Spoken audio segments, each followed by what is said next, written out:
गोष्ट बाबा वाघ आला. एका गावात एक मुलगा राहत होता. तो रोज आपल्या मेंढ्या जंगलात चरायला नेत असे.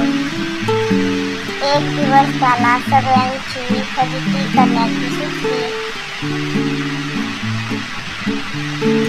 बाबा वाघ आला, बाबा वाघ आला असे तो जोरात ओरडू लागला. त्याचे वडील आणि गावकरी काम सोडून धावत पळत आले. वडिलांनी त्याला विचारले, कुठे आहे वाघ?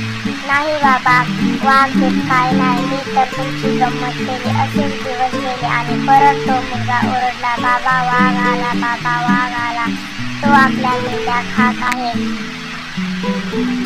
परत त्याचे वडील आणि गावकरी धावत पळत आले. एक दिवस खरंच वाघ आला. बाबा वाघ आला असे तो मुलगा पुन्हा जोरजोरात ओरडला. त्याचे बोलणे ऐकून सगळे म्हणले, त्याच्याकडे लक्ष देऊ नका, तो नुसता लोकांना फसवत आहे. कोणीही त्याच्याकडे गेले नाही. आणि यावेळी खरंच वाघ आला होता आणि त्याची मेंढी घेऊन जंगलात दूर पळून गेला. गोष्टीची नैतिकता.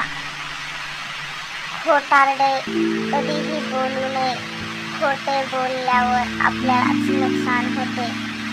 कधीही कोणाला फसवू नये. लोकांना फसवणे हे चांगले नसते. त्यामुळे कधीही सत्य बोलावे.